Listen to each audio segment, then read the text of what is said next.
the scene. Get everybody in the stuff together. Okay, 3, 2, 1, let's jam.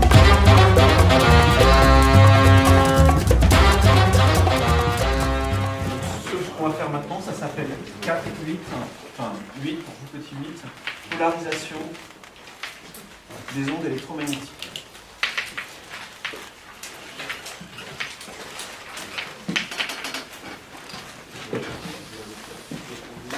N ici c'est pour électromagnétique.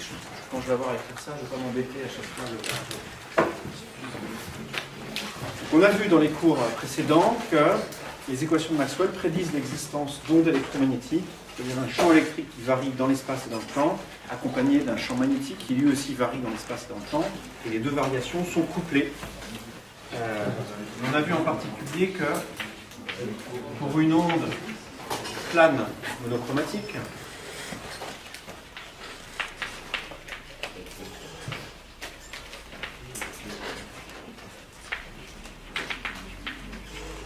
on introduit un vecteur d'onde qui indique la direction dans laquelle l'onde se propage. On a vu la dernière fois que c'est aussi la direction dans laquelle l'énergie se propage.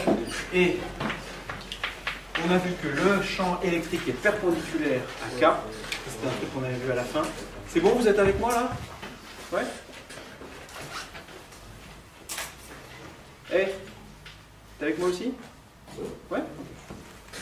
Donc le champ électrique est perpendiculaire à K. On a vu aussi que le champ magnétique était aussi perpendiculaire à K. Et on a vu que E et B étaient perpendiculaires entre eux. Ça, vous vous souvenez, on avait écrit le rotationnel et la divergence comme un produit scalaire et un produit vectoriel avec K. Et on avait terminé, la dernière fois dans le cours, on avait vu que les équations de Maxwell dans le vide nous donnaient des relations de perpendicularité entre ces différents champs. Donc on est dans cette configuration-là. Et on avait aussi vu quelque chose qui va nous servir dans pas longtemps, que oméga B, c'est égal à K vectoriel E. Donc ça, vous devez avoir ça quelque part un peu plus haut dans le cours. Est-ce que je ne me suis pas trompé dans le sens où K vectoriel E? Non, B, il est bien dans cette direction-là. Donc le schéma est ici. Et... Du coup, vous vous souvenez, quand on avait écrit l'équation des ondes, vous avez dit, on a trois équations d'ondes sur les composantes EX, EY et EZ, ainsi que BX, BY, BZ.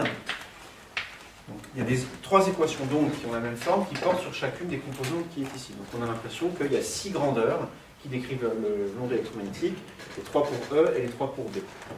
Ce n'est pas tout à fait le cas quand on a une onde plane dans ce cas-là. Imaginons que l'onde se déplace dans la direction de l'axe X, donc vers les X croissants. Et je vais ici, ce que je fais, c'est simplement je définis l'axe X dans cette direction-là.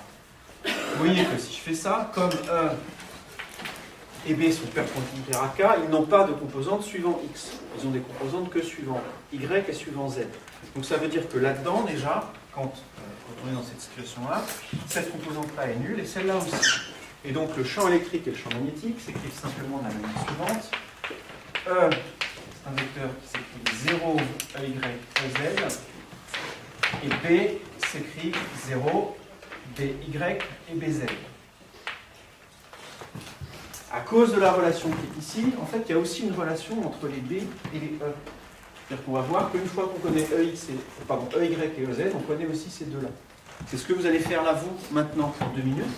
Vous allez utiliser la relation qui est ici, en écrivant oméga 0 BY BZ est égal à, et ce que vous allez mettre à droite de l'égalité ici, c'est le produit scalaire, le produit vectoriel de K avec E. Le vecteur K, je vais aussi vous donner ses coordonnées, donc vous allez me les donner.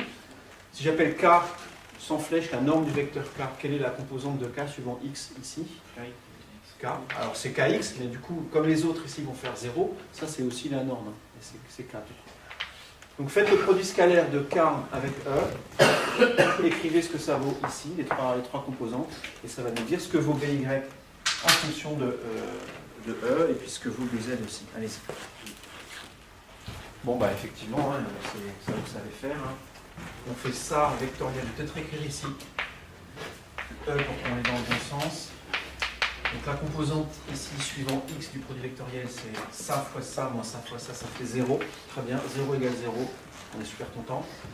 La composante suivant y, ici, c'est ça fois ça, 0 moins k fois ez, ici, moins k ez. Et la composante suivant z, c'est k ez. Voilà. Donc effectivement, ça vous dit, ça vous relie Vy à Ez. Donc si vous connaissez Ez, vous connaissez aussi Vy. Et si vous connaissez Vy, vous connaissez Bz. Donc on voit avec le calcul qui est ici que là-dedans, dans les grandeurs qui définissent l'onde électromagnétique, en fait, il suffit de connaître ça, et ça nous donne toutes les autres. Donc on va s'intéresser maintenant à deux de ces grandeurs, et je vais juste m'intéresser à Y et à Z. Alors, c'est parti.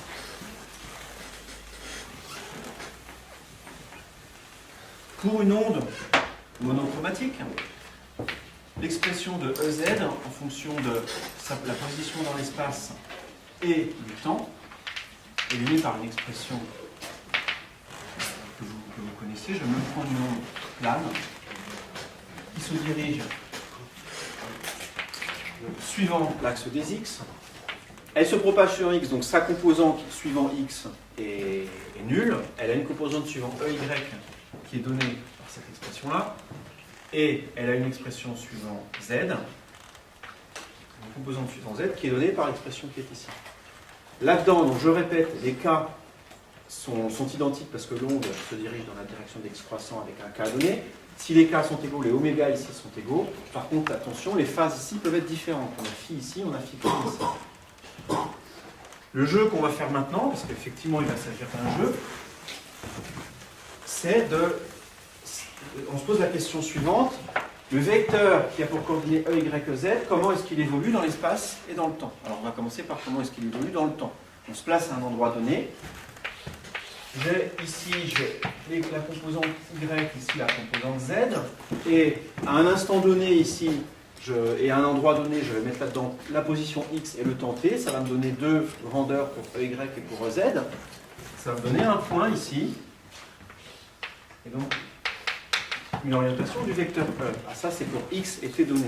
Si au même X, T change. Vous voyez que là-dedans, l'exponentielle va changer. Là aussi, donc EY va changer. EZ aussi. Donc à un temps ultérieur, le vecteur E ne sera plus là, mais il sera peut-être ici. Puis il sera peut-être là. Enfin, j'en sais rien. C'est précisément ça qu'on va essayer de voir. Comment est-ce que le vecteur E évolue au cours du temps. On va se placer ici à X donné. Et avant de vous poser la question, parce que c'est vous aussi là qui allez le faire, mais je vais vous donner des éléments, on va d'abord simplifier un petit peu l'écriture qui est là. D'ailleurs, je vais faire ça ici. On va se placer à un X fixé. Voilà, donc on est à un point dans l'espace, on est là, stock, et on regarde passer une onde électromagnétique et on s'intéresse à comment est-ce que le champ électrique varie à cet endroit-là en fonction du temps. La simplification qu'on va faire, c'est la suivante. Je vais poser un nouveau temps T' qui est égal à T moins Kx sur oméga moins phi sur oméga. Et du coup, quand je fais ça, T c'est T' plus Kx sur oméga moins phi sur oméga. Et quand je remplace ça dans l'expression qui est là-bas, je trouve pour Kx moins oméga T plus phi. Donc ce que je suis en train de calculer pour l'instant, c'est l'argument ici qui est dans l'exponentielle complexe. Ça, du coup, ça s'écrit Kx moins oméga facteur de T' plus Kx sur oméga. Ici, il y avait un plus. Vous l'aviez vu? Ok. Plus phi sur oméga. Plus phi. Voilà. Et quand j'écris ça, vous voyez qu'ici, le moins oméga fois ça, ça fait moins Kx. Ça simplifie avec ça. Et ce terme-là se simplifie avec celui-là. Et ça donne simplement moins oméga et prime. Donc si je pose effectivement ce nouveau temps T' ici, on trouve que l'argument de l'exponentielle qui est ici s'écrit beaucoup plus simplement, s'écrit de cette manière-là. Et on a donc EY est égal à EY 0, exponentielle de I, facteur de K, je ne sais pas plus Kx, moins I oméga prime fois oméga prime. Et EZ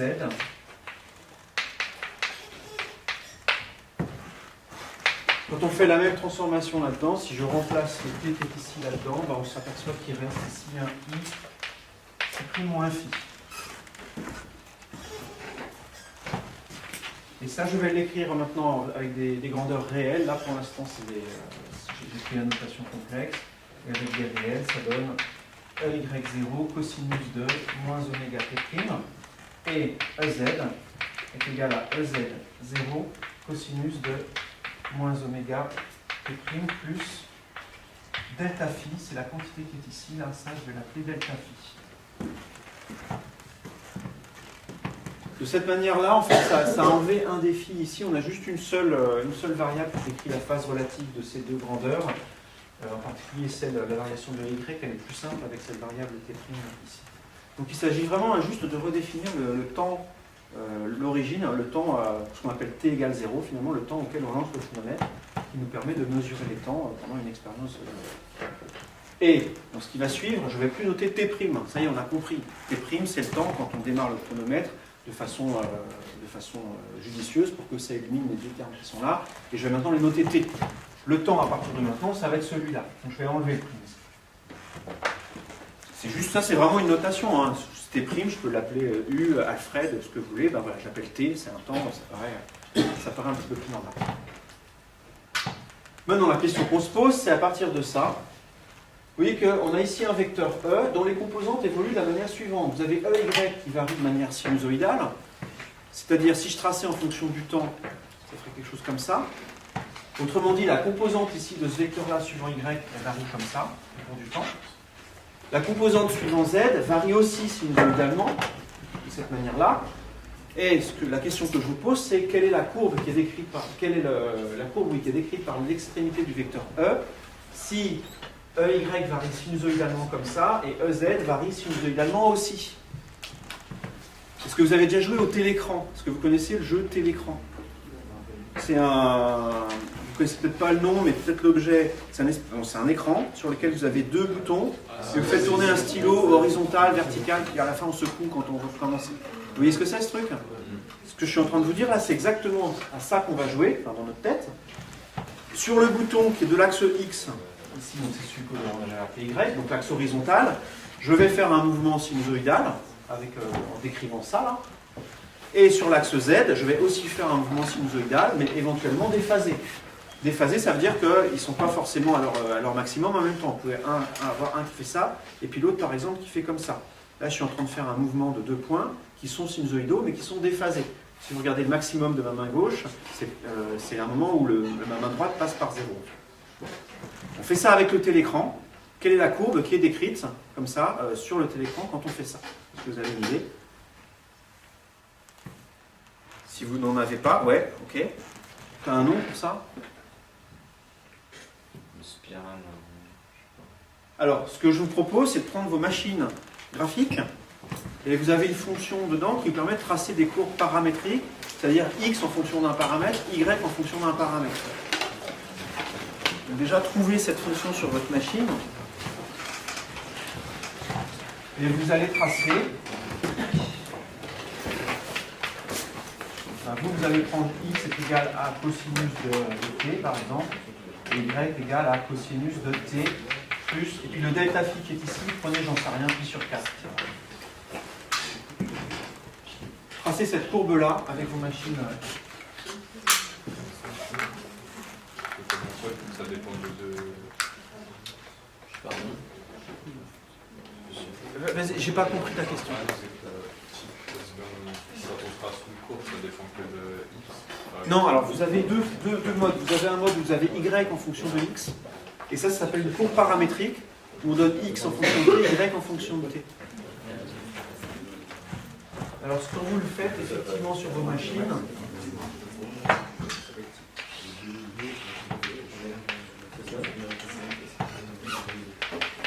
vous trouvez quelque chose qui a cette tête-là. Une ellipse centrée à l'origine. Quelle est la valeur ici maximale atteinte par l'ellipse selon cette direction-là?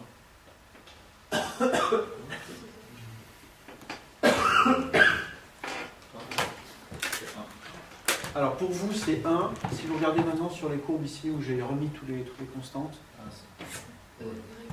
EY0 effectivement, c'est quand cosinus vaut 1. Donc ici, là c'est EY0. Et ça descend à moins EY0 du coup. Jusqu'où ça monte? EZ0. Et ça descend jusqu'à moins EZ0. Donc c'est dans un, cette ellipse-là, elle est inscrite dans un rectangle qui a ces dimensions-là. Bon. Donc, le vecteur E, là, il va avoir son extrémité qui décrit cette ellipse-là. La question qu'on va se poser maintenant, c'est dans quel sens est-ce qu'il la décrit? Je vais d'abord ici tracer le vecteur champ électrique à t égale 0. Si on fait t égale à 0, vous voyez là-dedans que quand t égale 0, le cosinus vaut 1. Donc EY ici, il a sa valeur maximale. Donc en fait, c'est ce point-là, à t égale 0, l'extrémité du vecteur E est sur ce point-là, à la valeur maximale autorisée pour EY0. Donc le vecteur, il est comme ça. Ça, c'est à t égale 0. Maintenant, si je prends un t un tout petit peu plus grand, donc je le place un tout petit peu plus tard, comment est-ce que le vecteur E va avoir bougé? Est-ce qu'il va avoir tourné dans ce sens-là ou est-ce qu'il va avoir tourné dans ce sens-là? Je vous pose la question. Regardez ça.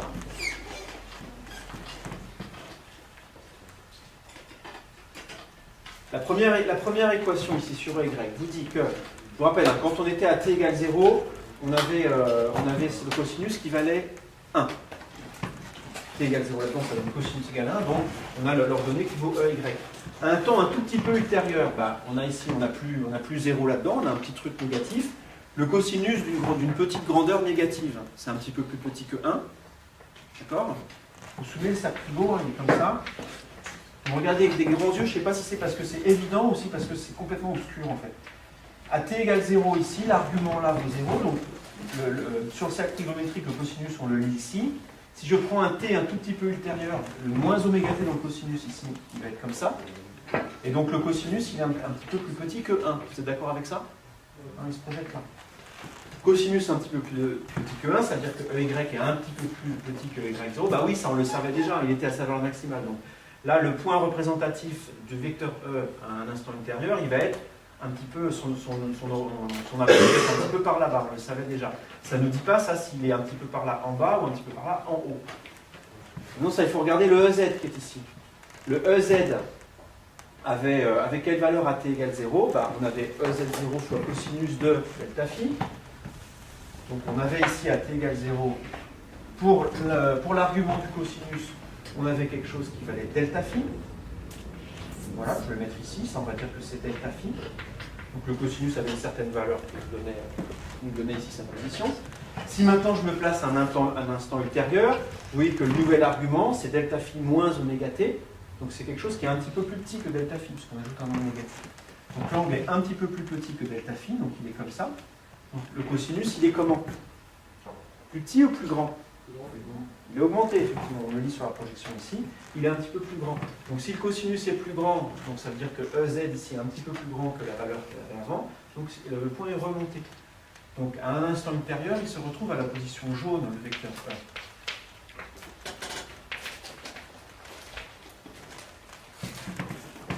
Et en fait, ce que ça vous dit ça, c'est que l'ellipse, elle est décrite dans ce sens-là.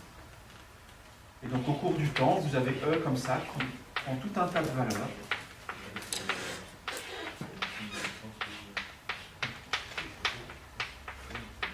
Voilà.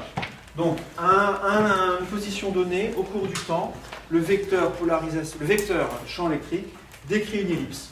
Il tourne dans ce sens-là, ici, pour delta phi égale à... Ici c'était delta phi égale à p sur 4. Peu importe. Je vous montrerai d'autres valeurs tout à l'heure. En tout cas, le message ici, là, pour l'instant, c'est que quand on a une onde plane monochromatique, on a le champ électrique qui tourne, qui décrit une ellipse. Voilà. Il tourne, il fait ça en... Donc, la direction de E n'est pas forcément fixée au cours.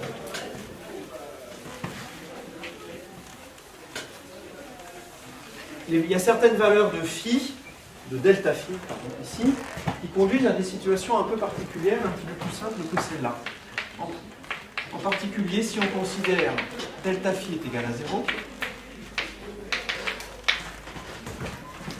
donc si je fais delta phi égale à 0 dans l'équation qui est ici, on a quelque chose du coup qui est vraiment beaucoup plus simple dans ce cas-là, puisqu'on a EY qui est égal à EY0 cosinus de moins oméga t. Je pourrais enlever le moins, hein, je garde sa trace depuis tout à l'heure, mais cosinus de moins oméga t, c'est pareil que cosinus oméga t.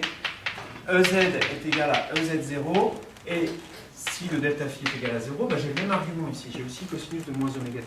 Et vous voyez qu'on a ici toujours EY qui est proportionnel à EZ.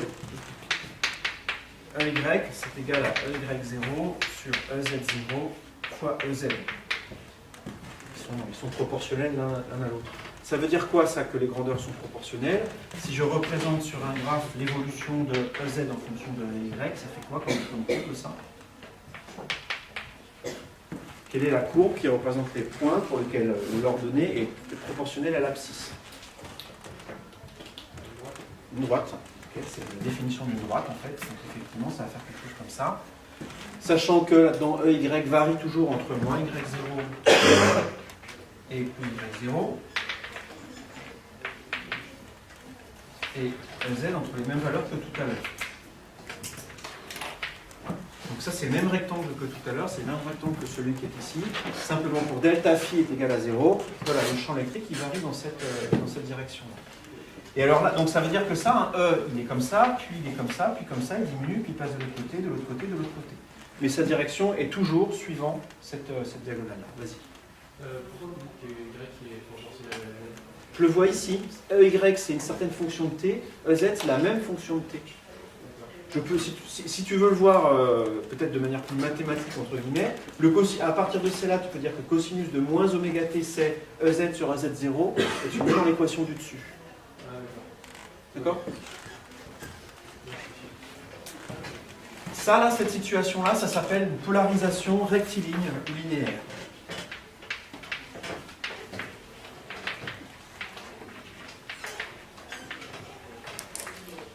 Et donc c'est une situation assez particulière dans laquelle on a le champ électrique qui est toujours dans la même direction. Donc, ça ne tourne pas, là, ce coup-ci, c'est vraiment, ça a une direction fixe dans l'espace et ça oscille dans cette direction.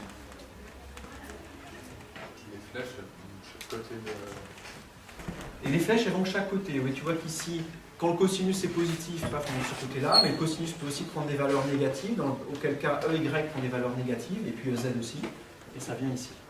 Donc EZ, il oscille vraiment comme ça, entre un vecteur qui est très long ici, très court, paf, 0, très court, très long, etc.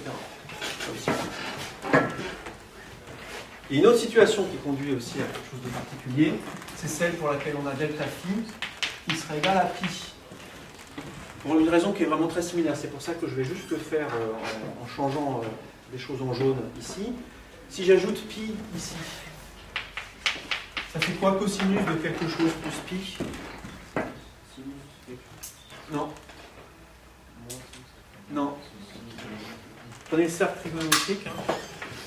Si vous avez un angle qui est comme ça, vous ajoutez pi, ça fait cet angle-là. Parce que quel cosinus ici, ça devient moins le cosinus.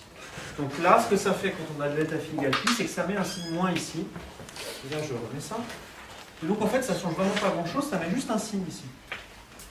C'est-à-dire que vous êtes dans la situation où EY est encore proportionnel à EZ, mais ils ont des signes opposés, c'est-à-dire que vous allez avoir la polarisation en fait, qui est suivant cette ligne-là. Et vous avez E qui va prendre ces différentes configurations-là, et E va osciller dans cette direction. Donc ça, c'était en blanc ici, c'est delta phi égale 0, en jaune, c'est delta phi égale pi. Et bien pour les valeurs intermédiaires, on a vu ici que ça faisait une ellipse. Ben je vais vous faire un petit dessin animé ici sur ce qui se passe quand on fait varier continuellement delta phi entre 0 et pi. Quand delta phi varie de 0 à pi,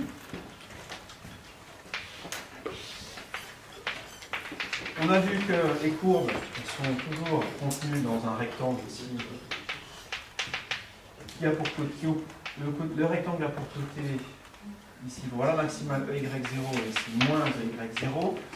Là c'est EZ0 et là c'est moins EZ0. Dans cette direction-là c'est EZ et ça va être inscrit là-dedans tout le temps. Pour delta phi égale 0, donc on vient de voir qu'on a une droite comme ça. Elle n'est pas belle ma droite, hein. Ouais. Elle n'est pas belle. Bon, bref, c'est une droite. Okay. Ça c'est delta phi égale à 0. On augmente un petit peu delta phi. On a vu qu'on obtenait du coup quelque chose comme ça. Bah, ce qui se passe, c'est que la droite ici, elle s'écarte un petit peu pour donner une ellipse. Je vais le mettre dans une autre couleur. et elle s'ouvre un petit peu pour donner quelque chose comme ça.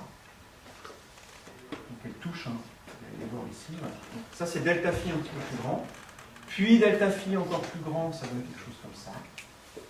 Puis on continue à augmenter delta phi. On se retrouve avec quelque chose qui se referme dans cette direction-là. Et quand on arrive à delta phi égale pi, cette ellipse-là se referme, se referme, se referme. Et on tombe sur le cas jaune qui est là-bas. Et là, on arrive à delta phi est égal à pi. Donc en jaune, c'est delta phi égale à 0. En blanc, c'est delta phi égale 0. En jaune, c'est delta phi égale pi. Et entre les deux, on a ici les ellipses qui s'ouvrent, et puis qui se referment de l'autre côté. Donc ça correspondrait à un cas intermédiaire. Ça correspondrait à la première ellipse verte que j'ai tracée ici. Donc ça vous montre les différentes possibilités de variation du champ électrique dans une onde plane, monochromatique, qui se dirige suivant l'axe des x. Quand après delta phi continue à augmenter, entre pi et 0, on a de nouveau ici l'ellipse qui s'ouvre, qui reprend les formes vertes ici successives et qui se referme ici quand delta phi est égal à 2pi. Donc, alors, quel est l'intérêt de tout ça? Et en particulier, d'abord, comment est-ce qu'on peut contrôler le delta phi? Je vous ai dit, delta phi peut valoir 0, pi sur 4, il peut y avoir plein de valeurs possibles. Je vous ai fait des dessins, mais en pratique, pour une onde électromagnétique, comment est-ce qu'on sait quel est le delta phi qui correspond à l'onde qu'on est en train de recevoir ou d'émettre? En fait, on a des dispositifs expérimentaux qui permettent de contrôler la phase delta phi et d'émettre des ondes avec un delta phi donné et d'en recevoir aussi, de recevoir seulement celles qui ont un delta phi donné. Ces dispositifs, ça s'appelle des polariseurs. Et ceux que je vais décrire ici, ça s'appelle des polariseurs linéaires. Qui produisent, en fait, on va voir que ça produit des ondes qui sont polarisées avec un delta phi qui vaut ou bien 0 ou bien pi.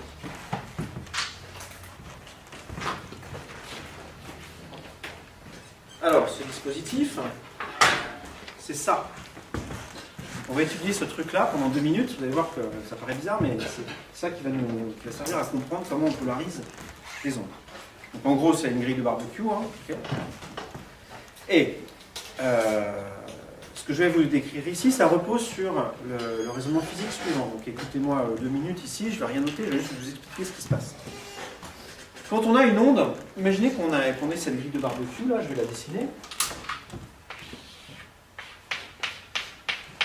Et imaginez qu'on envoie dessus une onde, qui se dirige dans cette direction-là, donc ça je vais l'appeler X, et pour lequel le champ électrique, ici, est polarisé linéairement, c'est-à-dire on est dans une situation de ce type-là, mais dans laquelle cette direction-là, elle serait verticale. Donc le champ E, il est vertical et il oscille de cette manière-là, mais il est toujours vertical. Donc il est dans la direction des fils ici de la grille de barbecue. Donc, on a un champ électrique qui a cette direction-là. Le champ électrique, c'est la craie jaune ici, je vais la prendre assez grande, voilà. On a le champ électrique qui est comme ça. Il arrive sur la grille. Qu'est-ce qui se passe quand il arrive sur la grille? Il arrive sur un métal. Dans le métal, il y a des électrons. On a un champ électrique, là. Un champ électrique, vous vous rappelez que ça induit une force sur les électrons. F égale à QE. Donc les électrons qui sont dans la grille, ici, sont sensibles à un champ électrique qui varie. Je vous rappelle qu'ici, on a une variation de E dans cette direction-là. Donc le champ électrique, ici, il est en train de varier. Donc les électrons, là, ils sont mis en mouvement dans le sens des fils. Le champ électrique arrive comme ça, et les électrons sont mis en mouvement dans le sens des fils dans la grille. Or, quand on met des électrons en mouvement, quand on les fait osciller, eh ben, ils rayonnent. C'est quelque chose qu'on n'a pas vu, mais je vous le dis, et c'est un phénomène qu'on peut étudier. Donc quand on agite des électrons, ça émet du rayonnement. C'est le principe des antennes. Dans une antenne, on a un fil, on fait passer un courant vers dedans, ça émet une onde électromagnétique. Donc, quand l'onde électromagnétique arrive dessus, ça met en mouvement les électrons qui réémettent une onde. S'ils réémettent une onde, on a vu déjà ça la dernière fois, qu'une onde électromagnétique, ça transporte de l'énergie. Donc s'il y a une onde électromagnétique qui est émise par les électrons, ça veut dire que ces électrons, ils perdent de l'énergie. L'énergie, c'est quelque chose qui est conservé dans la nature. Donc si les électrons émettent de l'énergie sous la forme d'une onde, ça veut dire qu'ils en perdent. Ce qui se passe, une manière de voir ça, c'est que finalement, ils absorbent de l'énergie qui vient de l'onde électromagnétique qui est ici, et ils la réémettent un petit peu dans toutes les directions. Et donc, dans cette situation-là, il y a une absorption de l'onde électromagnétique incidente ici. Si maintenant je mets la grille comme ça, ou dit autrement, je prends un champ électrique qui est dirigé comme ça, la situation elle est complètement différente. Ce champ électrique-là, dans cette direction-là, il arrive sur la grille, et il a envie de faire bouger les électrons qui sont là-dedans, mais ils ne peuvent pas bouger les électrons là-dedans. Ils voudraient bouger dans une direction qui est perpendiculaire au fil. Donc leur latitude de mouvement, elle est très faible. Les électrons, ils ne vont pas sortir du fil, hein. Ils sont prisonniers du fil. Ça, c'est de la physique des métaux. On peut montrer que les électrons là-dedans, c'est dur de les faire sortir. Donc, le champ électrique arrive dans cette direction-là, secoue les électrons dans ce sens-là, mais les électrons, ils sont contraints à rester dans le fil. Donc, ils bougent très peu, ils oscillent très peu, donc ils rayonnent très peu, et donc finalement, ils absorbent très peu de l'onde électromagnétique incidente.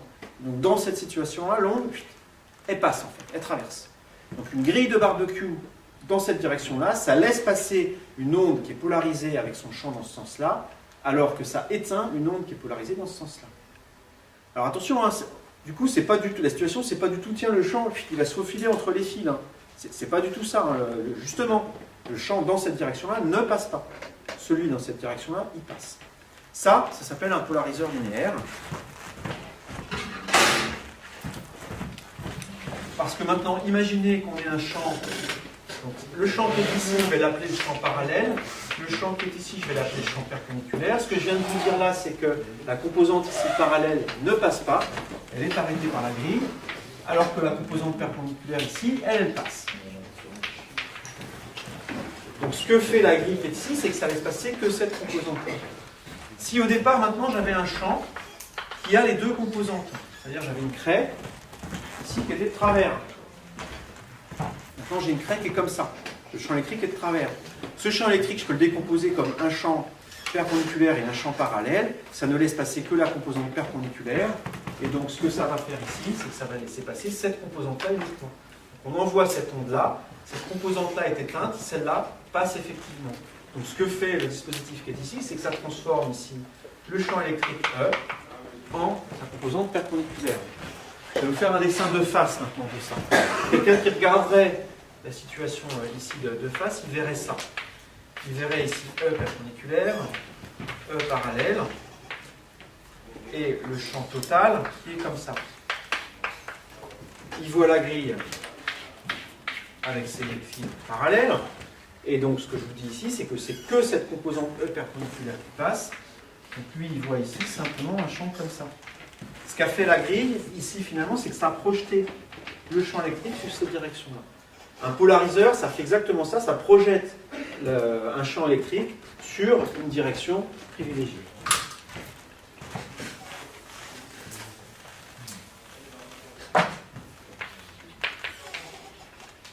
Le polariseur projette E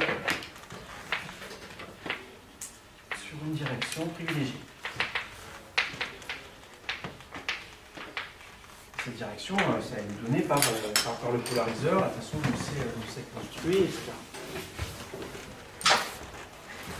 Maintenant, faisons l'expérience de pensée suivante.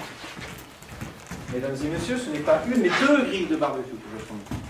Donc, imaginez, vas-y. Comment est-ce qu'on l'oriente comme ça, là? Bah justement, c'est ce que je vais essayer de vous montrer maintenant. Par exemple, là, ce qu'on a vu quand même, c'est qu'on sait comment faire une onde qui a cette direction-là. Tu envoies n'importe quelle onde ici, et une onde qui a n'importe quelle direction du champ électrique, tu l'envoies sur une grille de barbecue qui est comme ça, tu l'envoies sur cette grille-là, ce qui va sortir, c'est une onde qui est dans cette direction-là. Donc ça, c'est un moyen de produire une onde qui a cette direction-là. Donc voilà, ça répond déjà à ta question. Donc, si je veux faire une onde qui a cette direction-là, bah, je prends une grille dont les traits sont perpendiculaires à ça. Maintenant, imaginez qu'effectivement, j'envoie une onde sur un polariseur de ce type-là, et que derrière, je mets un polariseur comme ça. Qu'est-ce qui va se passer, à votre avis? Ça laisse rien passer, effectivement. Ça s'appelle une configuration en polariseur croisé. Le premier polariseur laisse passer juste les ondes électromagnétiques qui sont comme ça, horizontales ici, et celles-ci, dans cette direction-là, les arrête. Si maintenant je les mets parallèles comme ça, qu'est-ce qui se passe? Alors le deuxième ne fait rien, effectivement. Le premier ici laisse passer une certaine direction. Le polariseur qui est ici la laisse passer aussi, donc il ne se passe rien. Et entre les deux,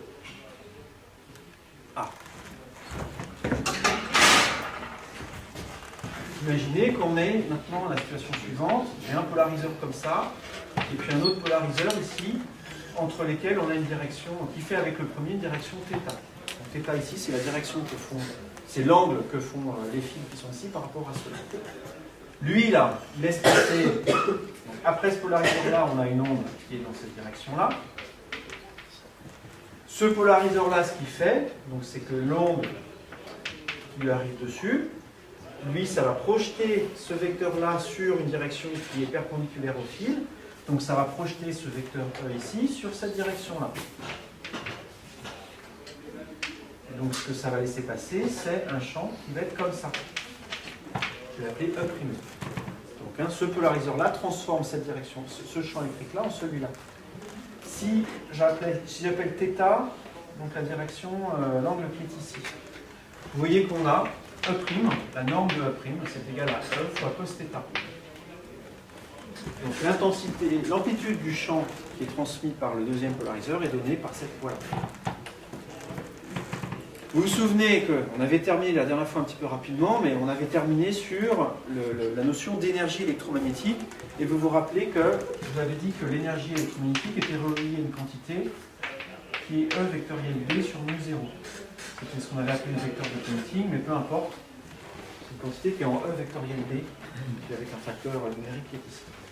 Ça, c'est ça qui nous donne en fait l'intensité, la quantité d'énergie qui est effectivement transmise par une onde électromagnétique. Vous voyez que si E est diminué d'un facteur cos θ, tout à l'heure on avait aussi, vu que B était proportionnel à E, on avait écrit les relations avec le produit vectoriel, donc si E est diminué de cos θ, B est aussi diminué de cos θ, et donc le produit qui est ici, le produit vectoriel, sa norme est multiplié est divisé par cosinus carré. Lui, il est diminué de cos θ, lui aussi, donc ça c'est diminué de cos carré θ. Et on a une loi du coup sur l'intensité transmise par ce genre de dispositif, c'est l'intensité incidente fois cos carré θ. Ça, je vous l'écris en 4 parce qu'elle a un nom, ça s'appelle la loi de Malus.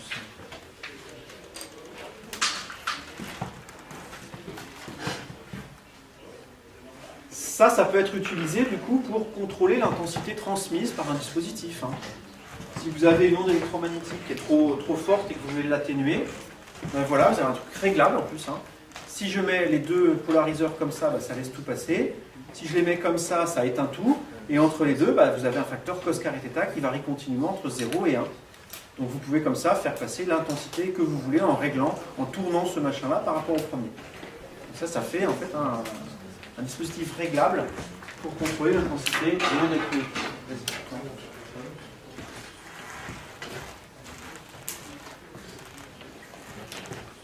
Alors, normalement, là, vous me prenez un petit peu pour un débile avec mes grilles de barbecue, parce que peut-être la chose suivante, une chose qu'on pourrait se dire, c'est, bon, ok, il est bien rigolo là, mais il nous parle d'onde électromagnétique, il nous a dit à un moment que la lumière était une onde électromagnétique, donc si on croit ce qu'il est en train de nous dire là, la lumière, elle devrait pas passer entre deux grilles de barbecue croisées. Ça paraît sensé ce que je viens de dire. Pourtant, moi je vous vois, vous me voyez aussi, on est d'accord ? Ok, donc la lumière elle passe là. Alors effectivement, l'effet physique que je viens de vous décrire là, il faut quand même que pour que l'onde soit arrêtée, il faut qu'elle ne puisse pas trop passer non plus entre les fils. En fait. On peut montrer, alors ça c'est un aspect qui est vraiment compliqué de l'électromagnétisme, donc je vais juste vous le dire et pas du tout vous le démontrer, mais l'effet il commence à se faire sentir, c'est-à-dire que ça n'arrête une vibration verticale que si la distance entre les fils devient de l'ordre de la longueur d'onde du rayonnement. C'est-à-dire qu'ici, pour la lumière, la longueur d'onde elle est minuscule, ici la grille, vous avez un espacement de l'ordre du centimètre, et bien la lumière n'est pas du tout arrêtée par ça. Par contre, si vous envoyez une onde électromagnétique centimétrique, dont la longueur d'onde est de l'ordre du centimètre, et bien ça va effectivement être arrêté par ça. Vous pouvez faire l'expérience d'essayer de passer un coup de fil avec votre téléphone devant deux grilles de barbecue comme ça ou comme ça. Je vous invite vraiment à le faire, voir si dans un cas ça passe ou pas. Comme ça, quand ça passe pas, au lieu de dire je suis dans un tunnel, vous pourrez dire je fais un barbecue. C'est une excuse pour raccrocher au nez de quelqu'un. Alors, quand même, Donc ça, avec la lumière, ça ne marche pas, on est bien d'accord? Voilà, on voit à travers. Il y a quand même des dispositifs qui correspondent à ça, des analogues de ça, pour les ondes lumineuses. Il suffit de prendre des fils qui sont plus petits et qui sont séparés effectivement d'une distance qui est de l'ordre de la longueur d'onde de la lumière. Alors, la longueur d'onde de la lumière, c'est combien l'ordre de grandeur? C'est plus que le nanomètre. Hein. Quand on l'exprime en nanomètres, c'est des centaines de nanomètres. 300, 400, 500, 600. Hein. Donc c'est un dixième de micron. Hein. C'est de l'ordre du micron, un peu plus petit que le micron. Et on a effectivement des dispositifs de ce type-là, dans lesquels on a des fils qui sont espacés de quelques microns ou d'une fraction de micron, et qui se comportent exactement comme je viens de le dire, des polariseurs en optique. Ça, c'est ce que vous avez par exemple dans certains verres de lunettes. Quand vous avez des lunettes qui filtrent la lumière du soleil, dans pas mal de cas, ce sont des verres, ce sont des polariseurs en fait. Hein.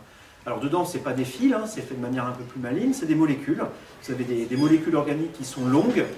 On fait des longues chaînes carbonées, on les étire mécaniquement pour qu'elles soient toutes dans le même sens, et on se retrouve ici avec tout un tas de molécules dans un film plastique, et ce sont les molécules elles-mêmes qui jouent le rôle de fil. Effectivement, ça ne laisse pas passer la lumière. Enfin, ça laisse passer moins de lumière, parce que ça arrête une des composantes de la polarisation de ce qui vous arrive, de la lumière qui vous arrive. Et il y a un moyen de vérifier effectivement que les verres de lunettes sont polarisés, c'est d'en prendre deux. Alors, ou bien vous prenez vos lunettes, vous les cassez, clac, et vous mettez les deux verres l'un devant l'autre, et vous en tournez un. Et là, vous allez voir que dans certaines configurations, vous voyez ce qu'il y a derrière, et quand vous tournez à 90 degrés, vous ne voyez plus derrière. Ça marche bien. Hein. Vous pouvez le faire avec deux paires de lunettes aussi. Ça coûte moins cher, il faut en acheter une autre du coup. Mais... Et vous pouvez aussi vous apercevoir que quand vous regardez avec vos lunettes de